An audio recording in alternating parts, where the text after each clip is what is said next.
முக்கியமான பதிவு. என்னென்னு சொன்னால், எங்களோட இந்த பதிவு வந்து அமைச்சர் சந்திரசேகர்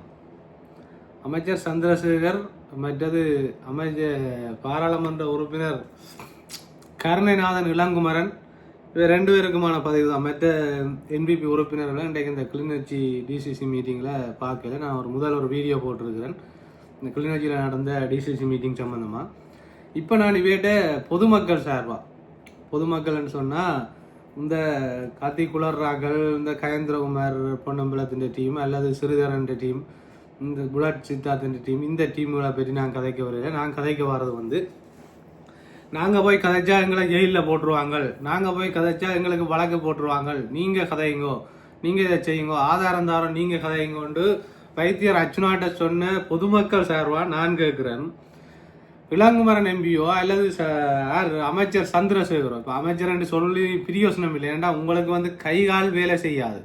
இப்போ உங்களுக்கு வந்து கைகால் வேலை செய்யாது, உங்களோட அதிகாரம் என்னென்னு தெரியாது, உங்களோட பவர் என்னென்னு தெரியாது. உங்களோட வீடியோக்கள் நிறைய நான் பார்த்தேன். நீங்கள் வந்த ஸ்டார்ட்டில் ஒருவரும் எங்களுடைய அரசாங்கத்தில் தப்பிக்க முடியாது. சரியா? இப்போ நீங்கள் கதைக்கிறதையும் சொல்லித்தான் காட்டணும். ஒருவரும் எங்கள் அரசாங்கத்திலிருந்து தப்பிக்க முடியாது. எல்லா ஊழல்வாதிகளையும் நாங்கள் அவர்களுக்குடைய தண்டனையை வாங்கி கொடுப்போம், எல்லாத்தையும் கிளறுவோம் என்று தான் நீங்கள் வந்த சரியோ? நீங்கள் வந்த உங்களுக்கு வந்து அதுக்குரிய எந்த விதமான அறிவும் இல்லை. எப்படி ஊழல் அப்படிங்கிறன்னு உங்களுக்கு தெரியாது. இப்போ நீங்கள் வந்து அவர் ஆர்வ கோளாறில் தேர்தல் பிரச்சாரங்களுக்காக கதைச்ச நீங்களோடைய இந்த ஊழலை எப்படி பிடிக்கிறது, எப்படி இந்த ஊழல்வாதிகளை உள்ள கொண்டு போறது என்ற விஷயம் உங்களுக்கு தெரியாது. அதை விட தமிழ் மக்கள் ஒரு விஷயத்தை முதலாவது புரிஞ்சு கொள்ளணும். வடக்கு கிழக்கில் வாழ்றார்கள். அமைச்சர் சந்திரசேகர் என்றவர் ஊழல்வாதிகளுடைய இனி இல்லை என்ற ஒரு நட்பாகத்தான் பழகுகிறார். நீங்கள் ஊழல்வாதிகளை பிடிக்கணும் என்று சொன்னால் அந்த ஸ்பொட்டில் முடிவெடுக்க உங்களுக்கு சரியோ? இப்போ நான் கேட்குறேன், ஒரு அமைச்சர், அவர் தான் மாவட்ட ஒருங்கிணைப்பு குழு கூட்டத்தின் இணைப்பாளர், அவர் தான் தலைவர், ஒரு பாராளுமன்ற உறுப்பினர், மக்கள் பிரதிநிதி, ஒரு ஊழல் குற்றச்சாட்டை கொண்டு வந்து வைக்கிறார். அமைச்சர் கேட்க வேண்டியது என்ன? அதுக்கு ஆதாரம் இருக்கா? காட்டுங்கோ. ஓகே, அவர்கிட்ட ஆதாரம் இருக்கு, அவர் முழுக்க வாசிக்கிறார், படங்களை காட்டுறார். அப்ப அமைச்சர் என்ன செய்யணும்? அமைச்சர் தான் கேள்வி கேட்கணும். எங்கய்யா தென்னம்புள்ள வச்சிருக்கு, கச்சான் நட்டுருக்குன்னு சொல்றீங்க, அதுக்கு உரம் போட்டிருக்கிறீங்க, அதுக்கு இவ்வளவு நிதி செலவழிக்கப்பட்டிருக்கு, அவர் கேட்கிற கேள்விக்கு பதில சொல்லுங்க. இந்த என்ன சொல்ற இந்த அமைச்சர் தான் சொல்லணும், கேட்கணும் ஊழல்வாதிகளை நோக்கி. அமைச்சர் என்ன செய்கிறார் என்று சொன்னா, நீங்க ஜிஏ பற்றி தவறா கதைக்க கூடாது, நீங்க அரசு உத்தியோகத்தர்களை பற்றி தவறா கதைக்க கூடாண்டா, அந்த பிரதேசத்துல அந்த மாவட்டத்தில் நடக்கிற அனைத்து விஷயங்களுக்கும் ஜிஏ தான் பொறுப்பு. இப்ப ஜிஏ அதுக்கு பதில் கூறணும். என்ன நடந்திருக்கு, என்ன நடந்த ஒரு சாதாரணமான ஊழல் குற்றச்சாட்டுண்டா பிரச்சனை இல்லை. பனையிலிருந்து தேங்காய் விழுந்ததா யாரோ எடுத்து கொண்டு போயிட்டாங்கன்னா அதை சொல்லலாம். அது நான் எடுக்கல, அது அவர் எடுத்துருப்பாரு. இது வந்து பனையே இல்லைன்றதுதான் பிரச்சனை. இங்க தென்னம்பிள்ளையே இல்லையே, ஆனா பச்சலை போட்டிருக்கோம், தண்ணி ஊற்றி இருக்கிறோம். அதுக்குரிய செலவினங்கள் செய்யப்பட்டிருக்கு. ஒரு அமைச்சரை கூப்பிட்டு அதுக்குரிய விழாவெல்லாம் கொண்டாடி இருக்கிறோம். அப்ப இவ்வளவு செலவழிச்சு நாங்கள் எங்கேப்பா தென்னம்பிள்ளை ரெண்டு கேட்டாத காணல. அப்ப அதுக்கு இந்த அமைச்சர் என்ன செய்யணும்? அமைச்சரும் இந்த இளங்குமரனும் என்ன செய்யணும்? அவரோட ஒத்து நின்று இருக்கணும். இப்ப வைத்தியர் அச்சுனாவை பொறுத்தளவில் எங்கேயுமே ஏதோ ஒரு குழப்பம் விளைவிக்கணும் என்ற நோக்கத்தோட அவர் போறவர் இல்லை. ஆனா அவருடைய டிஎன்ஏலயே ஊறி இருக்கிறது வந்து, நீங்க ஊழல் செய்தீங்கன்னா நான் உங்களுக்கு தாரமாரா கிழிச்சு கேள்வி கேட்பேன். இப்ப நீங்க ஊழல்வாதிகளா இருந்தா கூட சரி, ஒரு விஷயத்தை சரி இதை பார்க்கிறோம், நாங்கள் இது சம்பந்தமா ஆராயிரம் சொல்றது வேற பிரச்சனை. அவர் அந்த நான் நினைக்கிறேன் ஒரு பிரதேச செயலராக இருக்கணும், ஒரு டையும் கட்டி கொண்டு நிற்கிறவர், அவர் சொல்றார், நீங்க 7 பையில 70 பையிலையும் கொண்டு வந்து போடுங்க, அதை பற்றி எங்களுக்கு பிரச்சனை. நாங்க இருக்கிறோம் 7 பைலுக்கு பதில சொல்லுங்க. முதல் 7 பைலுக்கே பதில் சொல்லாத ஒரு பண்ணாடிகள் 70 பையில கொண்டு வந்து போடுங்க, அது எங்களுக்கு பிரச்சனை. நீங்க முதலாவது பைலுக்கே குழம்பிட்டீங்க. இப்ப எந்த கேள்வி என்னன்னா, அமைச்சர் சந்திரசேகர் ஊழல்வாதிகளை காப்பாற்றுறதுக்காக திட்டமிட்ட ரீதியில இந்த அரசாங்கத்தால் அனுப்பப்பட்ட ஒருவரா என்றுதான் என்ற கேள்வி. உண்மையா சரியா நான் கூடுதலாக யோசிக்கிறேன்னா, இவர் ஜிஏ பிரதீபனோட இனி இல்லைன்ற நண்பர், இனி இல்லைன்ற ஃப்ரெண்டா இருப்பார். யாழ் போதனா வைத்தியசாலை அத்தியட்சகர் சத்தியமூர்த்தியோட இனி இல்லைன்ற கூட்டாளி. கிளிநொச்சி மாவட்ட அரசாங்க அதிபர் முரளிதரனோட இனி இல்லையண்ட கூட்டாளி. இப்போ நான் கேட்குறேன், நீங்கள் எல்லா கல்லரோடையும் கூட்டாளியாக இருந்து எந்த கல்லரை நீங்கள் பிடிக்க போறீங்க? வந்து தேர்தல் நேரங்கள்லையும் அதுகள்லையும் இதுகள்லையும் நீங்கள் சொல்றது என்ன, மக்களுக்கு சொல்றது என்ன? எல்லாரும் களவெடுத்திருக்கணும், கொள்ளை அடிச்சிருக்கணும். கொள்ளை அடித்தவன நீங்கள் எப்படி பிடிப்பீங்கள்? இன்றைக்கு சிறிதரனுக்கு ஒரு பிரச்சனைன்றோன்னா குரல் கொடுக்குறதார் அங்கே இருக்கிற பிரதேச செயலகர், கமக்கார் அமைப்பு. அப்போ சிறிதரன் கொள்ளை அடித்தவரண்டா நீங்கள் சிறிதரனை எங்கே இருந்து பிடிக்க போறீங்க? இதுக்கு அமைச்சர்கிட்ட பதில் இல்லை. அமைச்சருக்கு வந்து தன் கைகால் ஆகாத தனத்தை எப்படி காட்டுவார்ன்னு சொன்னா, கூட்டத்தில் ஒருத்தர் கேள்வி கேட்கிறார், தன்னை விட தான் செய்ய வேண்டிய வேலையை இன்னொருத்தர் செய்கிறார். அமைச்சருக்கு ஈகோ பிரச்சனை வருது. இதான் உண்மையான பிரச்சனை. இப்ப இது முறைக்கு இந்த கேள்வியை கேட்க வேண்டியது அமைச்சர் சந்திரசேகரம், இந்த பலங்கட்ட இளங்குமரன் தான் கேள்வி கேட்கணும். உண்மையாவே இவங்க வெளியில பாருங்க, மீடியாக்கள்ல பேட்டி கொடுக்க எப்படி கதைக்கிறாங்கன்னு. உண்மையா இவங்களுக்கு தான் நீங்க செருப்பு மாலை போடணும். தமிழ் மக்கள் ஒரு விஷயத்தை விளங்கி கொள்ளணும். இப்படியானவங்க வந்து எங்களை பேக் காட்டுறாங்க. எப்படின்னு சொன்னா, நாளைக்கு நாளைக்கு நாளைக்கு நாளைக்கு நாங்களும் நம்பிக்கொண்டிருக்கிறோம் இவங்களை ஏதாவது ஒரு ஊழலை பிடிப்பாங்க, இதுகளை செய்வாங்களேன்னு. இவங்கள் ஊழலை பற்றி கதைக்கிறதுக்கே விடுறாங்க இல்லை. இப்போ ஊழல் சம்பந்தமா எங்க கதைக்கலாம்? ரோட்டு 2 கதைக்கலாமா?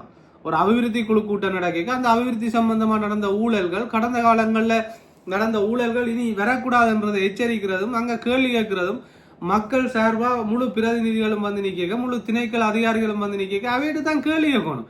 நீர்ப்பாசன துறையில நடக்கிற ஒரு அநியாயத்தை போய் எங்க கேள்வி கேட்கிறது? விவசாயத்துறையிலையா கேள்வி கேட்கிறது? நீர்ப்பாசன துறையில நடந்த அநியாயத்தை மின்சார சபையில போய் கேள்வி கேட்கலாமா? அப்ப இவங்க பிரச்சனை என்னன்னு சொன்னா, கேள்வி கேட்கக்கூடாது, யாரையும் கேள்வி கேட்கக்கூடாது. அமைச்சர் சந்திரசேகர் திட்டமிட்ட ரீதியில தமிழ் மக்கள் மத்தியில ஊழல்வாதிகளை வளர்த்து விடுறதுக்கு அனுப்பப்பட்ட ஒரு புலனாய்வு அரசாங்கத்தின் ஒரு திட்டமிட்ட சதி ஒன்று யோசிக்க தோணுது. இளங்குமரனுக்கு உண்மையாவே ஒன்றும் தெரியா, என்ன நடக்குன்னு தெரியா. சும்மா அது வந்து இதுகளெல்லாம் என்னத்துக்கு எங்கட தமிழ் மக்கள் தெரிவு செய்த வேண்டிய தெரியாது. அனுர என்ற ஒரு வெறும் பிஸ்கட்டுக்காக தெரிவு செய்ததுதான் இந்த இளங்குமரன் எல்லாம். இன்றைக்கு பாருங்க, அனுர பொய்யனாகி அனுர வந்து இனி இல்லைன்ற ஒரு காமெடி பீஸ் ஆக்கப்பட்டு கொண்டிருக்கிறார். உலக நாடுகள் மட்டத்தில் அவரை பற்றி எல்லாருமே உணர்ந்து கொண்டிருக்கிறாங்க. இவங்களை என்ன செய்யறாங்கன்னா, முழு கல்லறையும் பாதுகாக்கிறாங்க. இந்த கல்லறை பாதுகாக்க எப்படி ஊழல் குறையும்? இப்ப இது வந்து சந்திரசேகர் ஆரம்பத்திலேயே இதை தொடங்கிட்டார். சத்தியமூர்த்தி தொடர்பாக யாழ் மாவட்ட அபிவிருத்தி குழு கூட்டத்தில் வைத்தியர் கேள்வி எழுப்பேக்கு சந்திரசேகர் அவரை காப்பாற்ற வழிகிட்டார். ஆனா இது எங்கட மக்களுக்கு விளங்குறீங்க. அவங்க கல்லை கொண்டு வச்சோன்னு யோசிக்கிறது கல்லுக்கு மேலே ஏதோ கட்ட போறாங்களேண்டு. அப்படி இல்லை. இந்த அளவு தான் உங்களோட வளர்ச்சின்றதை காட்டுறதுக்கு தான் ஒரு கல்லை கொண்டு வைக்கிறாங்க. எந்த அளவு கல்லின் அளவோ அந்த அளவுக்கு தான் உங்களோட வளர்ச்சி இருக்கும் என்று காட்டுறது தான் அவங்களோட அடையாளம். இந்த சந்திரசேகர் உண்மையாவே பதவி விலகணும். இவர் வந்து பதவி விலகிறதுக்காக மக்கள் ஆர்ப்பாட்டம் செய்யணும். இவர் வந்து ஒரு கேபினெட் அமைச்சர் எவ்வளவு விஷயங்கள் எங்க மக்களுக்கு செய்ய கிடக்கு. ஆனா இவர் ஒரு தேசிய பட்டியலில் வந்தவர். தேசிய பட்டியலில் வந்த ஒன்று, அதுவும் யாழ்ப்பாணத்துக்கு, அதாவது வடக்கு கிழக்குக்கு சம்பந்தமே இல்லாத ஒன்று. அதுக்கு வடக்கு கிழக்கின்ற வெளியிலும் தெரியாது, அது சம்பந்தமான பிரச்சனைகளும் தெரியாது. காத்துல அடிபட்டு திடீரென்று வந்த மாதிரி வந்து நின்று கொண்டு அதுக்கு கிளிநொச்சி மக்களோட பாதிப்புகள் கூட அதுக்கு தெரிஞ்செல்லாம் முரளிதரன். கிளிநொச்சி மாவட்ட அரசாங்க அதிபர் முரளிதரனை தான் தெரியும். ஆகக்கூடியனா சிறிதரன். இவன்ற கதை தான் அவற்றை கருத்தா இருக்க போகுது. அப்ப கிளிநொச்சி பாமர மக்களுடைய கருத்து எங்க இவர் கேட்க போறார்? இப்போ ஒரு விஷயத்தை யோசிச்சு பாருங்க. அர்ச்சுனா ராமநாதனை விடுங்க, நீங்க அவருக்கு ஆதரவு அளிக்க தேவையில்லை. அவர் உங்களோட ஆதரவை நம்பி வரையில. உங்களுக்கே தெரிஞ்சிருக்கு, நீங்க பையில தொட்டதுக்கு அந்த எழுப்பினது கையில தொட்டிருந்தா உங்களுக்கு சுத்தி இருக்கும் தலை, அது வேற பிரச்சனை. அதை பற்றி கதைக்க வரையில நான். அவர் வந்து ஆரை நம்பியோ, ஒரு பாதுகாப்பு நம்பியோ, போலீஸ் பாதுகாப்பு நம்பியோ அவர் இதுக்குள்ள இல்லை. அது 2வது பிரச்சனை. அதை பற்றி நாங்கள் கதைக்க வரையில. நான் கேட்கிறேன், நீங்கள் இவ்வளவு அரசாங்க அதிபர்களுக்காக இவ்வளவு ஆக்ரோஷமா செய்யப்படுறீங்களே, ஏழை மக்களை பற்றி சிந்திக்கிறீங்களா? அதால பாதிக்கப்பட்ட மக்களுடைய மனநிலையை பற்றி சிந்திக்கிறீங்களா? சிந்திச்சா இப்படி நீங்க ஊழல்வாதிகளை காப்பாற்றுவீங்களோ? இளங்குமரனா இருக்கலாம், சந்திரசேகரா இருக்கலாம், யாரா இருந்தாலும் நான் கேட்கிறேன், நீங்கள் அரசாங்க அதிபற்ற கௌரவத்தை சிந்திக்கிறீங்க, அங்க இருக்கிற கள்ளருடைய மரியாதைகளை பற்றி சிந்திக்கிறீங்க. நீங்கள் அந்த ஊழலால பாதிக்கப்பட்ட மக்களுடைய மனநிலையை பற்றி சிந்திக்கிறீங்களா? நீங்கள் மக்கள் பிரதிநிதியா? தேசிய பட்டியலில் இருந்து வந்தா இப்படித்தான் இருக்கும். உங்களுக்கு மக்களோட மனநிலையோ மக்களோட பிரச்சனையோ தெரியாது. தேசிய பட்டியல் எம்பியா நீங்க வந்தா உங்களுக்கு மக்கள் உங்களை தெரிவு செய்யல தானே. நீங்க வலுக்கட்டாயமா மக்கள் மத்தியில திணிக்கப்பட்டிருக்கிறீங்க. வலுக்கட்டாயமா யாழ் மாவட்ட கிளிநொச்சி மாவட்ட மக்கள் மத்தியில நீங்க திணிக்கப்பட்ட ஒரு ஆள். இதான் உண்மை. நீங்க மக்களால் விரும்பப்பட்ட ஆள் இல்லை. நீங்க மக்களுக்காக அரசாங்கத்திட்ட இருந்து திணிக்கப்பட்ட ஆள். மக்களை அழிக்கிறதுக்கு, ஊழல்வாதிகளை காப்பாற்றுறதுக்கு. இன்றைக்கு வரைக்கும் நான் முதல் வீடியோல இன்றைக்கு வரைக்கும் நீங்க பிடிச்ச ஒரு ஃபைலை சொல்லுங்க, ஒரு ஊழல்வாதியை சொல்லுங்க. வடக்குல நீங்க பிடிச்ச ஒரு ஊழல்வாதியை சொல்லுங்க. வடக்கு புள்ளா பீத்தி கொண்டு திடீரீங்க, நாங்கள் ஊழலை பிடிப்போம், எல்லாரையும் அது செய்வோம் இது செய்வோம். என்னத்தை கிழிச்சிட்டீங்க? இளங்குமரன் போய் குரங்கு தொங்கின மாதிரி அந்த டிப்பருக்கு மேல பாராளுமன்ற உறுப்பினராக வந்தோடனே சாவச்சேரியில ஒரு டிப்பருக்கு மேல ஏறி தொங்கி அந்த டிப்பரை நீங்க விட்டு தானே விட்டனீங்க. அந்த டிப்பருக்கு காலமே கல்லு கிடந்த சுண்ணாம்புகள் விடிய மண்ணா போச்சு. அதை எப்படி நீங்க பிடிச்ச ஊழல் இதுதானே? சும்மா குற்றங்கு பொம்மையல் மாதிரி நின்று கொண்டு ஒரு மக்களுக்காக போராடுற ஒருத்தனை உங்களுக்கு உதவி செய்யலாட்டியும் ஒதுங்கி இருந்து உங்களுக்கு உதவி செய்யற ரெண்டாவது சந்தோஷப்படுங்க. உங்களோட சேர்ந்து உங்களோட நல்ல திட்டங்களுக்கு ஆதரிக்கிறதால அந்த கிடைச்ச பேர் என்ன? உங்களோட கைக்கூலி. ஆனா நீங்க என்ன செய்யறீங்க? அவற்றை மெக்க பிடுங்குறீங்க, கொண்டு வர ஆதாரங்களை பிடுங்குறீங்க. உங்களுக்கு ஒவ்வொரு ஆதாரங்களையும் மக்கள் மத்தியில சேகரிச்சு கொண்டு தெளிப்பட ஊழலை விசாரிங்க, அந்த ஊழலை விசாரிங்கொண்டா நீங்க செய்யறது என்ன?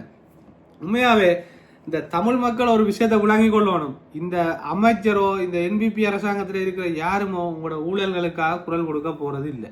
உங்களோட மனநிலையை புரிஞ்சு கொள்ள போறது இல்லை. அங்கால தமிழ் தேசியம் என்று சொல்லி ஒரு பக்கத்தால அவங்களும் உங்களை அழிச்சு கொண்டிருக்காங்க.